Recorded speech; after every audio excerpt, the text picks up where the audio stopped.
सलीम साफ़ी साहब, क्या ये हुकूमत की नाकामी है? कल हुआ क्या? खबर क्या है इस्लामाबाद में? जी, ये हुकूमत की नाकामी है और हुकूमत की गलत हिकमत अमली है। देखिए, ये कोई मामूली काम नहीं है जो जिससे पूरे आइन का हुलिया तब्दील होगा।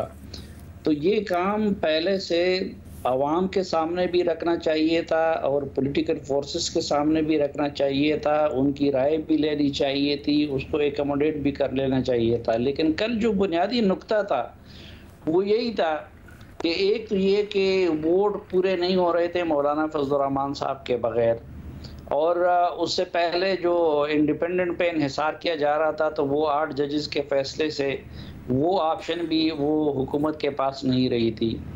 तो कल आपने देखा कि मौलाना का घर जो था वो सबके लिए बस एक तवाफ खाना बन गया था, और पीपल्स पार्टी वाला बिलावल निकलते तो बैरिस्टर गौहर अंदर आते, वो निकलते।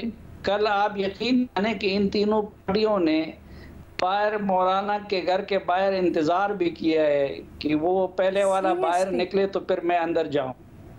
हाँ, तो अब पीटीआई ने तो कल उनको इमाम भी मान लिया।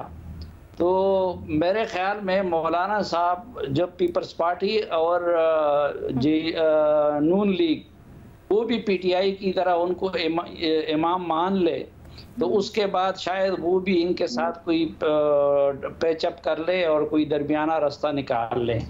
अभी तो मौलाना साहब ये कह रहे हैं, अभी तक वो इसको नहीं मान रहे हैं। और ये कल जब बिल कल शाम तक, अब ये बारी बारी जा रहे थे, पीपल्स पार्टी और नून वाले उनसे कह रहे थे कि आप हमारे साथ मान लें, बिल दरमियान में मौजूद ही नहीं। उन्होंने कहा मैं मानूं तो किस चीज को मानूं। इससे पहले आपने देखा है कि एक काबीना ने अन दे के एक चीज की मंजूरी दी है तो आज वो इमरान खान के लिए मुसीबत बनी हुई है। तो मौलाना ने कहा मेरी एक जमात है मुझे उसमें, तो वो मौलाना के पास जब वो लाया गया तो वो ब्लैक लिफाफे में था, रात गए ब्लैक लिफाफे में मौलाना साहब को वो दे दिया गया।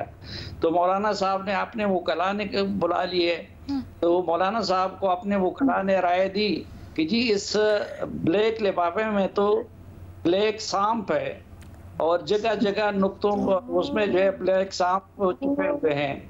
तो अभी तक तो मौलाना साहब की राय ये है।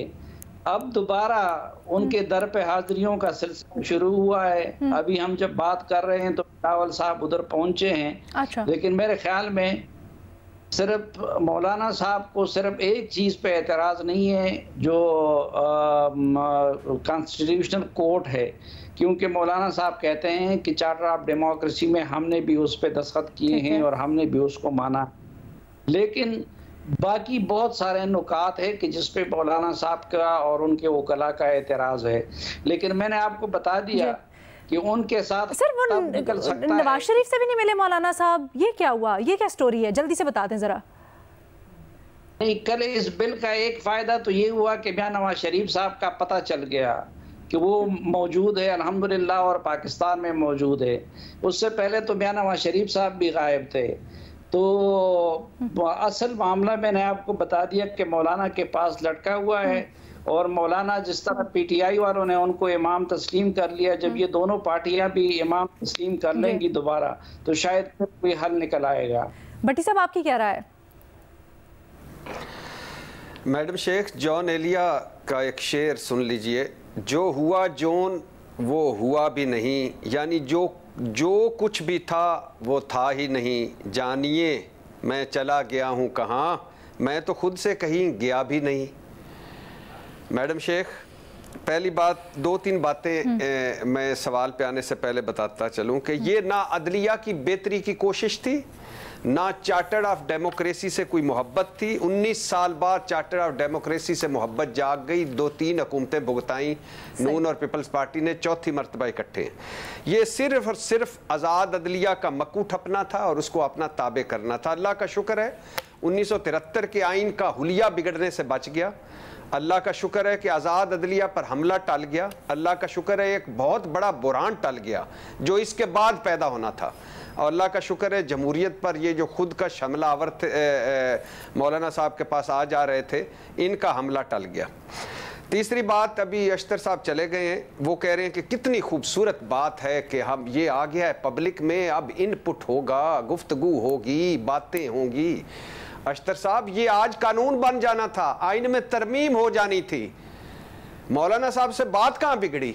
मौलाना साहब से बात यहाँ बिगड़ी कि उन्होंने कहा कि ये तो हतमी मुसवदा ही नहीं है। उन्होंने कहा कि अब हतमी मुसवदा दें और 2 दिन का टाइम दें। उन्होंने कहा नहीं जी, आज की रात ये मंजूर होगा और हतमी मुसवदा भी अभी नहीं दिखाया जाएगा, वो असम्बली में दिखाया जाएगा। यहाँ से बात बिगड़ गई। मतलब ये कल रात करना चाहते थे। मैडम शेख, क्या नालायक कोशिश थी, क्या नाअहल कोशिश थी, क्या फारिग कोशिश थी, क्या दिमाग लेस कोशिश थी, क्या जमहूर लेस कोशिश थी, और क्या बेबस कोशिश थी, और क्या नाकस हिकमत अमली थी। क्या आनियाँ जानियाँ हुकूमत है, क्या सिर्फ किस्से कहानियाँ हुकूमत है। मैडम शेख, आप तरीक़ाकार मुलाहिज़ा करें। ईसाइयों पे ईसाइये खिला दिए, बड़कों दामों के कुतुब मीनार बना दिए, फ्रांस, चीन, दुबई से अर्जेंट वोटर मंगवा लिए, जितनी तरमीम ज़ेरे गौर थी, यानी जो कुछ ज़ेरे गौर था, और ना उनको इत्तेहादियों को पता था और ना माशाल्लाह किसी के पास हतमी मुसवदा था, और वुज़रा को 80-90% वुज़रा को पता नहीं था कि वो क्या रहा है। साहब बता दे, बड़ी बड़ी पेशगोइयां कर रहे थे, मौलाना साहब क्यों नहीं राजी हुए? बुलाए ना किसी दिन, अख्तर साहब की जगह उन्हें बुला लेते, बुलाएं उन्हें। हाँ, वैसे सही कह रहे हैं आप, बढ़ के सुने उनकी छुड़े, शहबाज शरीफ साहब की सुने, उनके बाकियों की, ख्वाजा आसिफ साहब की सुनो, रुके नहीं रुकते थे। और मैडम शेख साहब, अभी साहब भी लगा दिया आपके साथ कि अभी सलीम साफ़ी साहब ने फरमाया है कि चेहरा नुमाई हुई, तकरीब रुनुमाई हुई नवाज शरीफ साहब की, लेकिन मुझे नवाज शरीफ साहब के कल के किरदार पर बड़ा तरस आया। इस सारे रोले रप्पे में नवाज शरीफ का किरदार था कौमी असम्बली का एक वोट, और वो भी मशकूक वोट।